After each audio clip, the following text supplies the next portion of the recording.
Assalamualaikum Ustadz. Ustadz, saya pernah baca apa dengar saya lupa.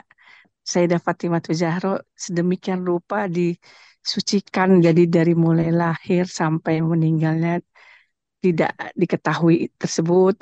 Itu demikian dijaga betul apanya tuh ya Ustadz, auratnya sehingga tidak sembarang orang bisa langsung kontak dengan beliau. Bahkan nanti di hari akhir Fatimah Zahra suruh kita tundukkan pandangan ketika beliau lewat gitu ya Ustadz ya. Demikian agungnya kalau kita bertawasul dengan beliau tuh nggak akan mungkin tidak dikabulkan gitu. Mungkin kurang lebihnya gitu Ustadz. Kan ada hiris Sayyidah Fatimah, ada juga selawat Sayyidah Fatimah yang bahkan Allahu yarham Ustadz dalam ajarkan misalnya yang kalau kita sakit ya itu ya Ustadz yang wa'abiha seperti itulah ada juga untuk mengabulkan doa kita melewat selawat tersebut. Pertanyaan saya, demikian agungnya nggak sembarangan gitu kayaknya kita memakai itu di saat-saat genting, di saat-saat doa kita yang sangat sangat banget kita harapkan misalnya kena musibah sakit atau apa. Tapi bolehkah kita memakai itu hanya sekedar doa harian gitu loh Ustadz. Jadi doa-doa remeh-temeh lah kasarnya gitu. Kayak takutnya kayak tidak mengagungan namanya gitu kalau kita memakai selalu itu selawat dan hirs Sayyidah Fatimah gitu untuk doa-doa kita harian gitu Ustadz. Terima kasih banyak.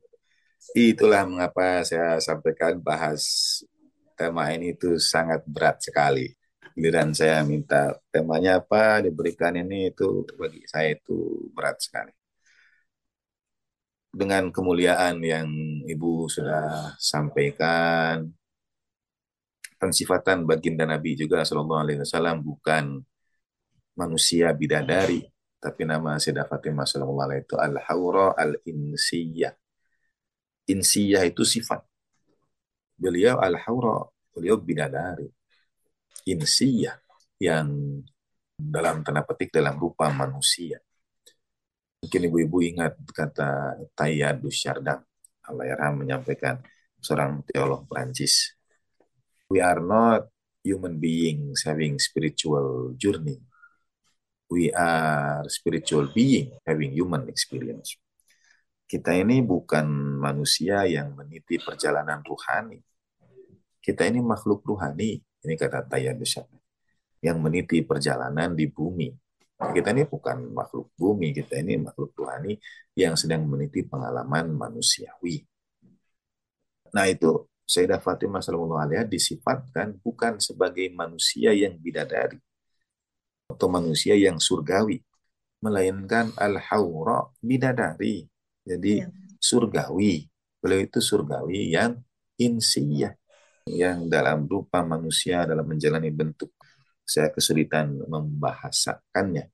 Derajat kemuliaan yang tak terkira yang dalam riwayat Masa Barul Bait alaihi wasallam, barang siapa yang mengenal hakikat Sayyidah Fatimah sallallahu alaihi wasallam ma'rifatiyah itu seperti orang yang beroleh malam qadar. Karena beratnya ya malam qadar itu siapa yang dapat? Mungkin dalam tanda petik menunaikan hak malam qadar sudah waktunya rahasia ya malam qadar itu rahasia. Allah Ta'ala yang tahu, lalu menunaikan hak malam itu dengan seluruh amalannya, dengan berarti tidak berdosa sedikit pun pada malam qadar, membagi rahmat, pokoknya menjalankan hak malam qadar. Itu dalam riwayat Imam Ja'far alaihissalam seperti orang yang mengenal hak Sayyidatina Fatimah sallallahu alaihi. Jadi, bolehkah kita menyampaikannya dalam keseharian? Nah, jawaban saya tentu boleh, Bu. Seperti bolehnya kita membaca doa malam qadar di luar malam-malam qadar. Gitu. Jadi analogi tadi untuk menjawab itu. Iya. Bolehkah kita baca doa selain doa malam qadar di luar malam qadar? Boleh. Tapi memang apakah sama penyampaian, perwujudan, haknya, dan lain sebagainya tentu berbeda. Di sisi yang lain, saya mengibaratkannya begini sama anak-anak lah, anak sekolah. Mohon maaf kalau analoginya analogi persekolahan. Saya bilang, Kita itu latihan tiap hari, latihan ini dan itu, latihan fisik, latihan teknik, hanya untuk mempersiapkan 90 menit pertandingan sepak bola misalnya ya. Tapi latihannya itu berhari-hari. Atau kalau kita mau pentas teater, pentasnya 30 menit, latihannya bisa 6 bulan. Padahal pentasnya cuma 30 menit. Nah, jadi sebetulnya semua ibadah kita ini latihan untuk pentas 1 detik. Yaitu saat kita melepaskan ruh kita, itu ya, saat kematian kita. Semua ibadah, semua ngaji ini, semua wiridan ini, itu latihan. Latihan fisik, latihan teknik, pentasnya itu nanti pada 1 detik kematian kita. Demikian pula tawasulan pada Sayyidah Fatimah, tawasulan pada baginda Nabi, al-maksumin alaihim tahiyatu wa taslim. Latihannya bisa kapan saja, sebanyak-banyaknya, setiap hari, pada saat-saat tertentu, pada saat kita ditimpa musibah yang berat, kita insya Allah terbiasa dengan itu karena sudah dibentuk. Dan pada saat yang sama, pada Yaumul Fazail Akbar, yang pada hari keterkejutan yang sangat besar, hari kematian kita, hari terakhir kita di dunia, kita berharap mudah-mudahan semua latihan kita itu dapatlah. Ya, sama seperti orang bertanding. Latihannya berbulan-bulan hanya untuk 90 menit pertandingan. Kita latihan, wiridan, niatnya itu. Tawasulan, berkah juga. Ya, pada saat yang sama, niatnya berharap insya Allah pada saat teramat diperlukan, ia datang dan pada saat yang sama, kita juga terbiasa dengan itu. Gitu barangkali. Terima kasih. Ya Ustadz, syukron. Afwan. Assalamualaikum warahmatullahi Waalaikumsalam wabarakatuh. warahmatullahi wabarakatuh. Ustaz, cara Ustadz menyampaikan itu mengingatkan saya betul bagaimana Ayahanda menyampaikannya. Persis, soalnya persis di titik-titik terakhir di mana kita penasaran jawabannya apa, Ustadz berhenti. Itu dia tuh yang saya ciriin gitu Ustadz. Nah, jadi mengenai tadi masa kepemimpinan Imam Ali, di mana Imam Ali pun saat itu tidak berusaha mengembalikan tanah Fadak itu kepada Sayyidah Zahra ya Ustadz ya. Sebenarnya saya ingin tahu kenapanya gitu. Nomor satu, pertanyaan nomor satu Ustadz ya. Yang kedua mungkin saya kira-kira tahu akhlak semulia Imam Ali itu sebaiknya tidak melakukan itu gitu loh Ustadz ya. Nah, cuma di sini kembali kepada yang berhak Ustadz, yang berhak. Nah, ini yang berhak ini kan sebenarnya punya keinginan untuk mengembalikan haknya gitu loh, untuk dikembalikan haknya gitu Ustadz ya. Kita hubungkan dengan kejadian yang ada sekarang. Saya kasih contoh ini masalah politik sedikit ya Ustadz ya. Di mana keluarganya dicalonkan menjadi presiden. Ya, mungkin sebagian kita berpikir berhak-berhak aja gitu ya Ustadz. Kalau dia mampu kenapa enggak gitu ya Ustadz ya. Tapi sebagai seorang pemimpin akhlaknya mungkin tidak setinggi Imam Ali gitu ya Ustadz ya. Nah itu mungkin hanya sedikit contoh gitu Ustadz, bagaimana kita memperjuangkan hak kita, sejauh mana kita boleh memperjuangkan hak kita. Itu Ustadz. Jadi pertanyaan saya mungkin intinya dua. Yang pertama tadi yang saya penasaran waktu Ustadz berhenti itu tidak terjawab, belum terjawab. Yang kedua, kalau diterapkan di zaman sekarang itu sejauh mana sih kita bisa memperjuangkan hak kita tanpa kita melanggar akhlak gitu Ustadz. Itu aja Ustadz. Terima kasih. Oh, wassalamualaikum warahmatullahi wabarakatuh. Terima kasih Ibu Rati, terima kasih. Terima kasih untuk doa-doa untuk Allah yarham Bapak, Mama, almarhumin, dan semua. Satu di antara ciri khas Bapak katanya memotong di akhir gitu ya. Baik, kalau begitu terima kasih sudah diingatkan. Saya akan berusaha lebih sering seperti itu. Itu buat seorang pendidik bagus Ustadz, supaya Ustadz juga tahu bahwa muridnya menyimak gitu.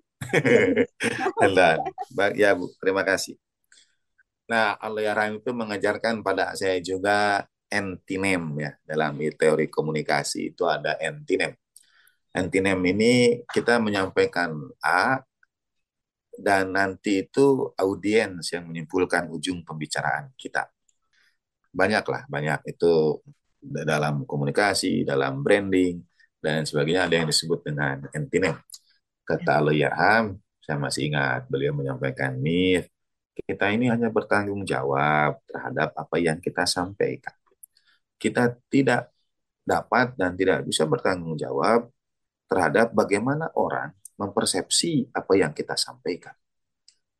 Karena persepsi orang terhadap penyampaian kita bisa berbeda, bisa banyak, bisa berubah, dan lain sebagainya. Bisa sangat berkembang. Nah, yang ingin saya sampaikan ini begini. Jadi kebenaran akan selalu disampaikan dan diperjuangkan oleh al-maksumin alaihi wassalatu wassalam. Tidak ada satu saat pun mereka tidak menyampaikan kebenaran. Tetapi kebenaran tidak perlu disampaikan gamblang. Seperti misalnya ada anak punya potensi, katakanlah untuk jadi dokter itu berat, misalnya karena ilmu pasti, hafalan, atau apapun. Gitu. Kita kalau mau menyampaikan kebenaran itu dengan kamu ini nggak cocok masuk ke dokteran, otak kamu nggak nyampe. Nah, walaupun mungkin itu benar, tapi cara penyampaiannya tidak benar. Materinya benar, tapi cara penyampaiannya tidak benar. Mungkin penyampaiannya, kamu ini lebih cocok mengambil ini, sepertinya bakatmu itu lebih keluar, lebih bisa tampak itu di bidang ini, begitu. Jadi tetap menyampaikan kebenaran. Jadi kalau tadi saya mengarahkan, apakah para imam menyembunyikan, menutupi? Sama sekali tidak. Beliau tidak pernah menutupi, tidak pernah menyembunyikan kebenaran. Hatta bahkan kalau ditanya tentang di mana pusara Sayyidah Fatimah sallallahu alaiha, tidak akan menyembunyikan. Tetapi pada saat yang sama tidak akan menyampaikan terang benderang. Misalnya titik itu tidak. Satu isyarat, misalnya dari baginda Nabi sallallahu alaihi wasallam, yang kemudian menjadi 3 titik di antara kemungkinan pusara Sayyidah Fatimah sallallahu alaiha, yaitu antara rumahku dan mimbarku adalah taman di antara taman-taman surga. Raudhah, raudhatun min riyadil jannah. Pertanyaannya, sejak kapan sebongkah taman itu menjadi taman surgawi? Bukankah tanah itu sudah ada jauh sebelum baginda Nabi hijrah, jauh sebelum baginda Nabi secara lahiriah, lahir di kota suci Makkah. Tanah yang sekarang kita sebut Raudhah itu sudah ada sejak awal penciptaan bumi ini, misalnya itu sudah ada. Apakah sudah dari dahulu dia menjadi Raudhah? Apakah penyampaian baginda Nabi ini berdasarkan waktu? Kalau saya tanya sekali lagi, dan itu terpampang dalam tulisan di mimbar, di Raudhah, hadis, semua mazhab sepakat, tidak ada yang meragukan itu. Orang berdesak-desakan, antri, supaya ingin sholatnya di Raudhah. Sekarang pakai aplikasi, pakai nusuk, dijadwal. Kalau tidak, tempat itu tidak akan pernah sepi. Pertanyaan saya, sejak kapan? Sejak kapan ma baina mimbari itu? Apa yang Anda antara mimbarku dan rumahku itu menjadi taman di antara taman-taman surga? Sejak kapan? Sejak baginda Nabi hijrah? Sejak baginda Nabi tinggal di situ? Apakah kita membaca dalam riwayat para sahabat berdesak-desakan di Raudhah setelah baginda Nabi sampaikan? Sejak kapan? Mengapa dia menjadi taman? Nah, yang orang saya lagi berdesak-desakan ingin alat berkah ibadah di situ, di Raudhah itu menjadi tempat yang paling dalam tanda petik paling dikejar orang, ya memang paling mulia, paling berkah di semua bagian dari Masjid Nabawi. Itu yang paling dicari, paling dituju. Karena saya dari mana? Saya mengatakan kalau sepertinya waktu itu di zaman para sahabat mungkin belum terlalu ada secara keistimewaan. Memang dalam hadis ada satu faktor yang berbeda dengan ayat Al-Quran. Hadis tidak dapat diketahui secara kronologis. Di penyampaian satu riwayat kita bisa mengetahui asbabul wurud, tapi ini disampaikan kapan itu perlu telaah lebih jauh dalam ilmu hadis. Misalnya ada tiang Abu Lubabah di Raudhah itu disebut dengan tiang taubat. Sahabat yang karena tidak ikut menjawab seruan berperang menyesali dirinya, meminta maaf pada baginda Nabi Shallallahu Alaihi Wasallam, meminta ampun kehadirat Allah Taala, lalu mengikatkan dirinya pada sebatang pohon kurma. Dulu di Raudhah itu ada pohon-pohon kurma, karena itu memang kebun kurma. Ia mengikatkan diri di situ, tidak melepaskannya sampai turun ampunan Allah Subhanahu wa taala. Asbabun nuzulnya disepakati oleh kedua mazhab. Jadi kapan sepetak tanah itu, kalau memang waktu itu sudah penuh berjejal, kita akan baca dalam riwayat amalan-amalan, tidak pernah sepinya Raudhah dan lain sebagainya dalam kitab-kitab. Sekarang disampaikan apa yang antara mimbarku dan rumahku itu taman di antara taman surga, disampaikan oleh para guru kita, para ustadz, pembicara di berbagai mimbar, para pembimbing umroh. Tapi kalau tanyakan kepada mereka, sebutkan satu riwayat para sahabat yang mengambil keberkahan berdesak-desakan, apa yang mereka lakukan, ibadah seperti apa, sholat seperti apa, doa seperti apa, yang dilakukan oleh para sahabat di tempat yang sekarang kita kenal dengan Raudhah. Mungkin juga tidak dengan cepat riwayatnya sampai pada kita. Jadi sejak kapan? Mengapa iya? Nah, pertama sejak kapan? Yang kedua mengapa? Mengapa sepetak tanah itu? Mengapa tidak tanah di belakangnya? Mengapa tidak tanah di sampingnya? Mengapa tidak tanah 200 meter di sebelahnya?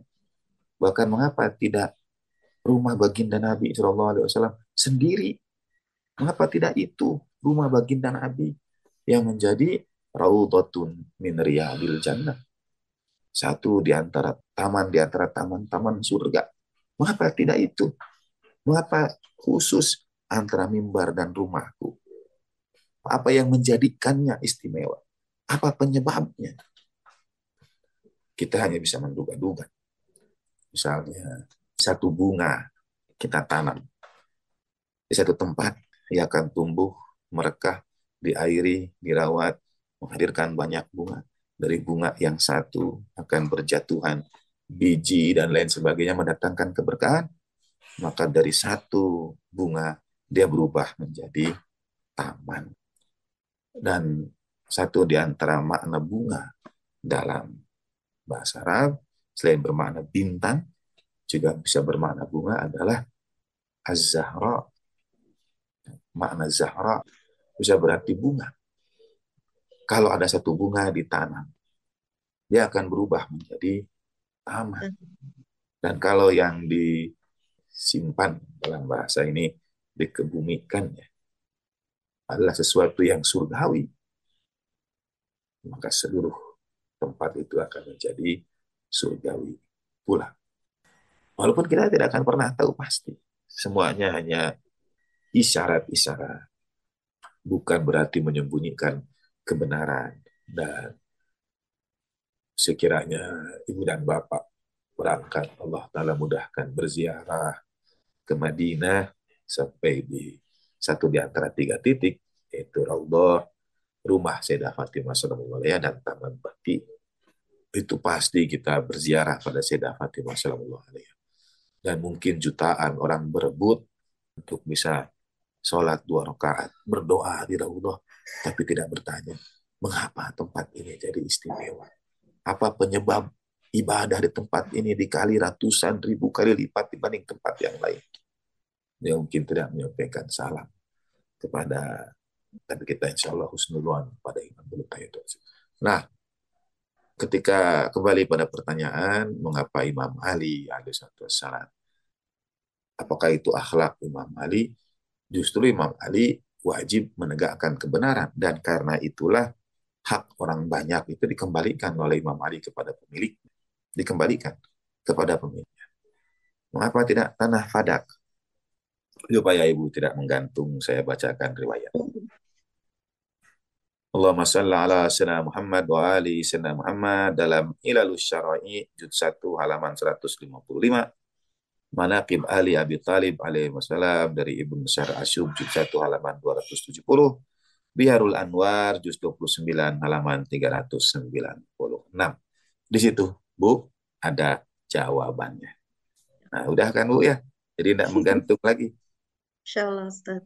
Ya, Insyaallah. ada pada kitab-kitab itu. Kalimatnya berbunyi begini. An Ibrahim al-Karhi qala Sa'alatu Aba Abdillah alaihi salatu wassalam. Faqultu lahu li ayyi illatin taraka Ali ibn Abi Thalib fadaka lamma waliyan nasa faqala liiqtida'i bi Rasulillah sallallahu alaihi wa alihi wasallam lamma fataha Makkah. Dari Ibrahim Al-Karhi, ia berkata, aku bertanya kepada Abu Abdullah Imam Ja'far As-Shadiq alaihi salatu wassalam, mengapa Ali bin Abi Thalib mengambil tanah Fadak ketika ia menjadi wali manusia, menjadi pemimpin, menjadi khalifah. Maka Imam Ja'far menjawab, li'iqtida'i bi Rasulillah. Karena mengikuti baginda Nabi sallallahu alaihi wasallam lamma fataha Makkah, ketika baginda Nabi menaklukkan kota suci Makkah. Ketika baginda Nabi menaklukkan kota Makkah itu, semua milik orang-orang muhajir dikembalikan kepada orang muhajirnya. Sehingga sahabat-sahabat Ansor mempertanyakan keadilan baginda Nabi sallallahu alaihi wasallam, mengira baginda Nabi tidak adil memperlakukan, sampai baginda Nabi menyampaikan, kalau bukan aku yang berlaku adil, lalu siapa lagi? Tidakkah kalian ridho aku bersama kalian? Aku kembali ke tengah-tengah kalian. Sebagai Nabi ketika Mekah ditaklukkan, beliau orang Mekah secara kelahiran, kan? Sampai dakwah pertama di Mekah 50 tahunan lebih. Bagi Nabi SAW tidak kemudian memilih kembali ke tanah kelahiran. Tapi beliau menetap. Jadi kata bagi Nabi kepada sahabat-sahabat Ansor, tidakkah itu membuat kalian ridho? Nah, tapi dalam peristiwa Futuh Mekah itu, para sahabat Ansor mempertanyakan bagaimana baginda Nabi membagi ghanimah, termasuk dalam peristiwa Perang Hunain. Nah, yang terjadi pasca Makkah itu. Jadi, mengapa dianggap ada ketidakadilan? Karena orang-orang muhajir itu dikembalikan apa yang menjadi hak mereka. Bukankah ketika mereka hijrah, itu tidak bawa apa-apa? Tentu jadi pertanyaan dalam riwayat umum, ketika baginda Nabi berjihad, Sallallahu Alaihi Wasallam, ada yang menyedekahkan sepertiga harta, ada yang menyedekahkan seperempat, ada yang menyedekahkan sepertiga, ada yang menyedekahkan setengah harta. Padahal konteksnya, sahabat muhajir itu ketika hijrah tidak bawa harta. Bagaimana bawa harta? Hijrah dikejar-kejar oleh musuh.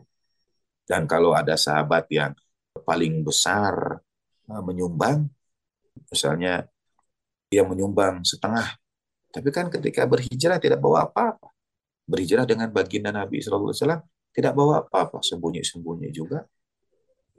Dan mengapa baginda Nabi persaudarakan muhajir dan ansor?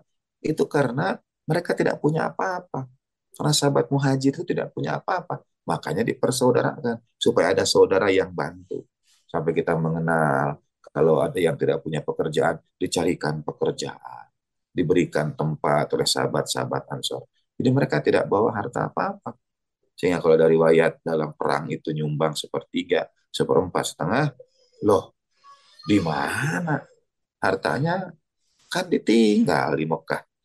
Lalu bagaimana? Dan seterusnya, dan seterusnya. Yang kedua, dalam peperangan modern juga, mohon maaf kalau pembicaraannya ke sana kemari. Dalam peperangan modern juga, aksi pertama untuk melemahkan satu kelompok musuh itu adalah dengan melemahkan sumber daya yang dimiliki musuh. Dalam perang, yang disasar pertama itu sumber daya, misalnya power plant, pembangkit tenaga listrik, itu pasti itu objek vital satu negeri. Listrik tidak ada, ya semua bisa beres, bisa hilang. Serang listriknya, serang fasilitas airnya, serang minyaknya, apapun lah. Serang aset yang dimiliki oleh kelompok itu. Kalau bisa sita, ambil, supaya kelompok ini tidak punya kesempatan untuk merongrong ini dan itu. Ini sumber daya ekonominya nih, dapat nih dari perekonomian. Kalau bisa, serang perekonomian. Kalau dia punya bisnis, jelek-jelekan bisnisnya. Ini para pengikut Ahlul Bait Nabi Musa SAW, misalnya, atau antara kelompok A dan B. Kelompok A tidak suka sama B, ya sebarkan isu tentang usaha-usaha kelompok B, isu tentang sekolah-sekolah kelompok B, pokoknya orang tidak daftar di situ, dan lain sebagainya. Serang titik ekonominya. Nah, jadi penduduk Mekah yang Quraisy kalau ada harta orang yang hijrah, mereka ambil. Bagaimana tidak? Orangnya sudah hijrah, di rumahnya terbengkalai, misalnya dia hijrah dan ada 100 kambing. Memang 100 kambingnya mau dibiarkan mati saja begitu tanpa diurus, ya diambil. Nah, ketika terjadi peristiwa Fathu Makkah, baginda Nabi Shallallahu Alaihi Wasallam mengembalikan itu kepada pemiliknya. Sebagaimana Sayyidina Ali juga mengembalikan hak orang yang diambil ketika beliau menjadi khalifah, kembalikan kepada pemiliknya, kecuali tanah Padang. Iktida'ir Rasul, mengikuti baginda Nabi. Mengapa? Apa saya berhenti juga di sini begitu ya, supaya liiqtida'i bi Rasulillahi sallallahu alaihi wa alihi wasallam. Mengapa? Karena baginda Nabi juga semua dikembalikan kecuali hak beliau, kecuali rumah beliau, kecuali rumah beliau. Qad ba'a Aqil darahu, karena Aqil bin Abi Talib telah menjual rumah baginda Nabi sallallahu alaihi wa alihi wasallam. Faqila lahu ya Rasulullah ala tarji'u ila darik, faqal sallallahu alaihi wasallam wa hal taraka aqilu lana daran inna ahlul bait la nastarji'u syai'an yu'khadhu minna zulman falidzalika lam yastarji fadaka lam waliya.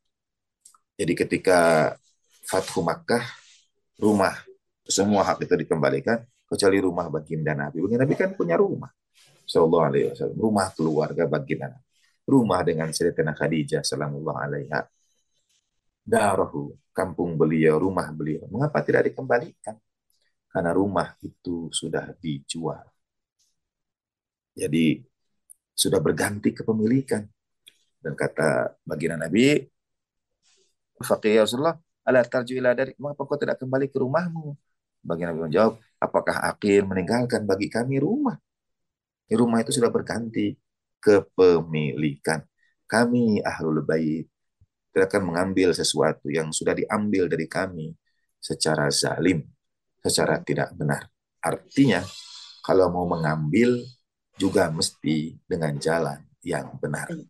Tidak boleh mengambil dengan mengambil hak orang lain. Contoh sederhananya begini. Ini saya juga minta doa pada Ibu dan Bapak. Ada sepetak tanah yang ingin kami jual ya, di Kabupaten Bandung.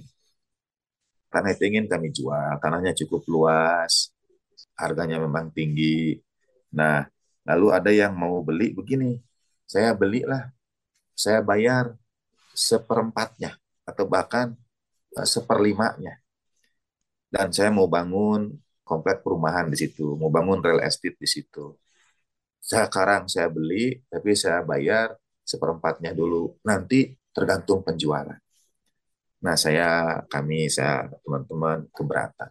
Saya bilang nanti kalau dibayar seperempatnya dulu, lalu dibangun di situ rumah, dan dia sudah dihuni oleh orang yang membelinya dengan sah dari developer itu. Tapi jalan masuknya, aksesnya masih dari tanah yang belum dia beli atau belum dia bayar penuh. Dan nanti dia tidak mau bayar, bagaimana mungkin kita akan mengusir orang yang sudah punya rumah itu dari tanah yang dibelinya dengan sah? Yang punya masalah itu developernya. Tapi yang punya rumah itu, dia beli dengan sah. Bagi dia, tanah itu adalah tanah dia. Rumah itu adalah rumah dia. Bagaimana mungkin kami mengusir? Gitu. Jadi saya bilang, ini kurang cocok lah. Artinya nanti ada masalah di kemudian hari. Nah, kurang lebih seperti itu analoginya. Mudah-mudahan tidak menggantung dan tidak penasaran lah. Terima kasih, walaupun ini. Terima kasih, penjelasannya bagus sekali. Terima kasih. Terima kasih. Terima kasih juga Mbak Rati sudah bertanya. Pertanyaan saya, Ustaz. Kita tahu bahwasanya bagaimana kebesaran daripada Sayyidah Fatimah Zahra. Tapi sebelum saya bicara mengenai Sayyidah Fatimah Zahra, bahwasanya banyak wanita-wanita Muslim sebelum eranya Sayyidah Fatimah Zahra juga berjuang untuk keagungan Islam. Saya bisa sebutkan Siti Aisyah, istri Fir'aun. Dia begitu mencintai Fir'aun, tapi juga dia tidak mau meninggalkan agamanya. Lalu Siti Hajar juga, ya kan, bagaimana dia mendidik Nabi Ismail dengan segala penderitaannya.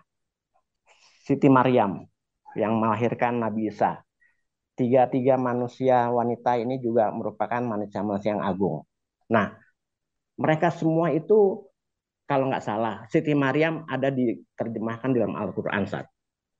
Tadi Ustaz mengatakan bahwasanya Allah itu tidak membuka semua rahasia yang ada di dunia ini. Termasuk mungkin tadi Ustaz mengatakan bahwasanya Sayyidah Fatimah Zahra salam itu juga rahasia Allah. Dia tidak diterangkan dalam Al-Quran. Tetapi di dalam Al-Quran, kalau memang kita mempelajari Al-Quran secara mendalam, itu di surat Al-Ahzab 33 kan disebutkan, innama yuridullahu liyuzhibankum rijsa ahlul baiti wa yutahhirakum tathira. Ahlul bait, ya kan? Tapi kenapa Ustaz ya? Ahlul bait di sini ini bisa diterjemahkan lain oleh saudara-saudara kita yang lain, Ustaz. Di situ jelas bahwasanya ahlul bait di sini adalah keluarga. Tapi di sahabat kita yang lain itu bisa juga sahabat, Ustaz. Nah, pertanyaan saya, Ustaz, karena Sayyidah Fatimah ini tidak diterangkan secara eksplisit di dalam Al-Quran, tidak diterangkan di dalam ayat-ayat dalam suci Al-Quran, sehingga umat Islam nggak seluruhnya mengenal Sayyidah Fatimah Zahra, ya kan? Kita alhamdulillah sebagai pencinta Ahlul Bait, kita tahu Sayyidah Fatimah bagaimana kebesaran dan kemuliaannya. Tapi kalau saya tanya kepada saudara kita yang lain, ditanyakan Sayyidah Fatimah Zahra, mereka ada Ustaz yang tidak tahu, Ustaz. Apakah ini adalah juga karena kerahasiaan Allah terhadap Sayyidah Fatimah, jadi saudara-saudara kita juga tidak mengetahui Sayyidah Fatimah Zahra. Padahal kita mempunyai orang tua, kita tahu hari kelahirannya, kita rayakan atau kita peringati hari wafatnya. Tapi mana kita nggak pernah melihat, mendengar, ya kan, peringatan Sayyidah Fatimah Zahra salam. Mohon penjelasan, Ustaz. Makasih. Assalamualaikum warahmatullahi wabarakatuh. Waalaikumsalam warahmatullahi wabarakatuh. Allahumma sholli ala sayyidina Muhammad. Waalaikumsalam Pak. Sehat-sehat semua. Adapun pertanyaan tentang Ahlul Bait dapat dijawab dengan ayat atau riwayat. Dijawab dengan ayat dalam bandingannya dengan ayat yang lain. Ahlul Bait itu merujuk kepada istri-istri, ya. Dan mazhab Ahlul Bait alaihi wasallam tidak menafikan itu sekiranya tidak ada penguat. Jadi kalau ditafsirkan ayat bil ayat, memang dapat merujuk pada istri. Tapi pada saat yang sama, dalam konteks surat Al-Ahzab itu ada pengkhususan. Karena kalau kita baca surat Al-Ahzab itu, sebelum bagian innama yuridullahu liyudhiba ankum rijsa ahlal bait wa yutahhirakum tathira, surat 33 ayat 33 itu. Di situ disebut kata sebelumnya dalam surat Al-Ahzab, ada kata buyut dan ada kata bait. Waqarna fi buyutikunna, yang merujuk pada istri. Dan tinggallah kalian di rumah-rumah kalian. Disebut kata buyut. Nah, pengkhususan terjadi ketika Allah mengkhususkan dari buyut itu satu bait tertentu. Yudhiba ankum rijsa ahlal bait.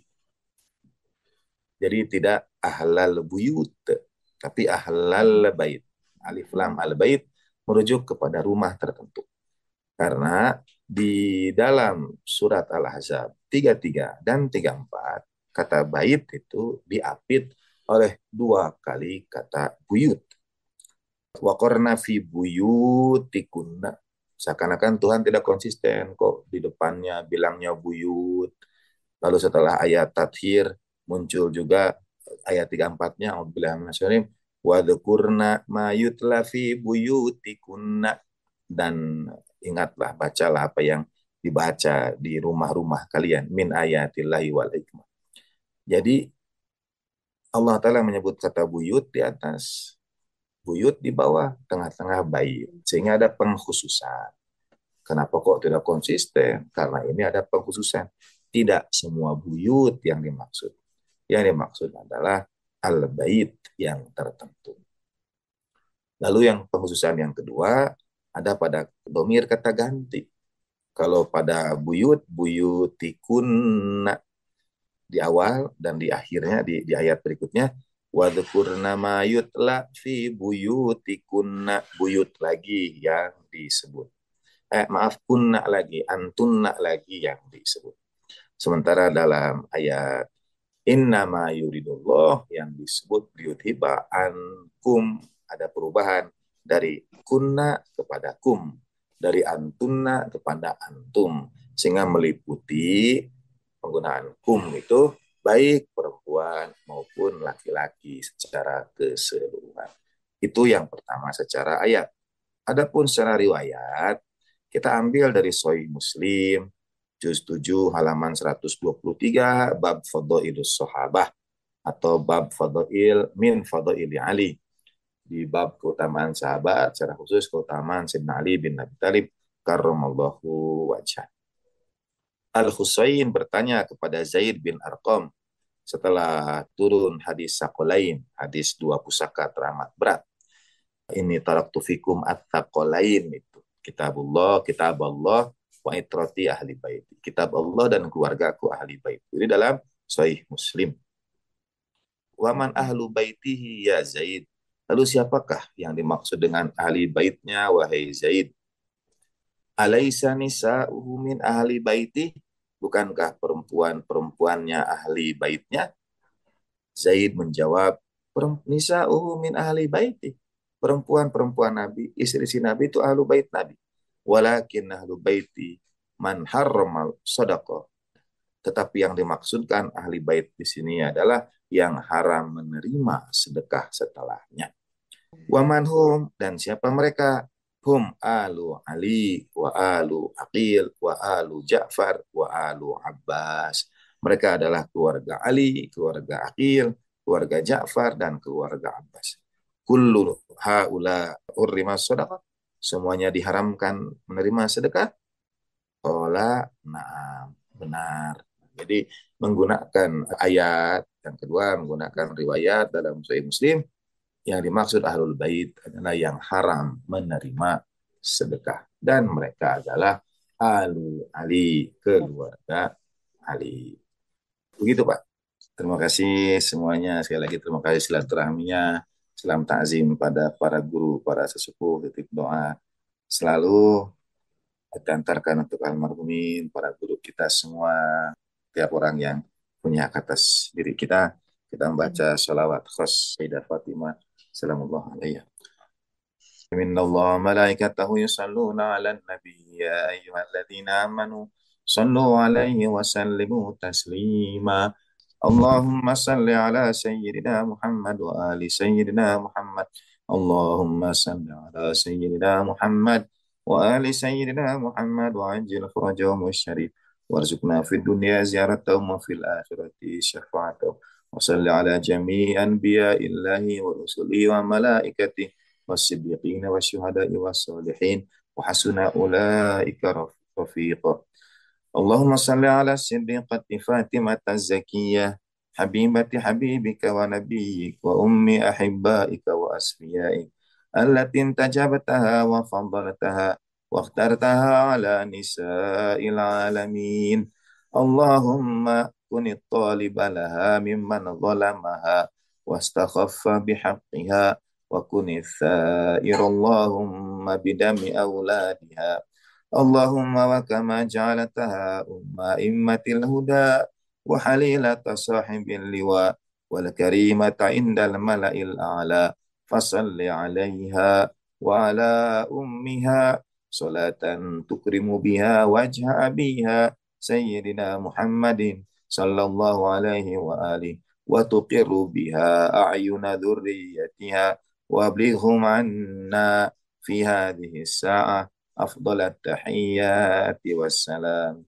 يا مولاتي يا سيدة يا فاطمة أغيثيني يا مولاتي يا سيدتي يا فاطمة أغيثيني يا مولاتي يا سيدتي يا فاطمة أغيثيني. بسم الله الرحمن الرحيم. صلى الله على سيدنا محمد وعلى آله. اللهم كن وليك الحجة صلواتك عليه وعلى آبائه في هذه الساعة وفي كل ساعة وليا وحافظا وقيدا وناصر ودليلا وعينا حتى تسكنه وارضك طوعا وتمتعه فيها طويلا برحمتك يا ارحم الراحمين.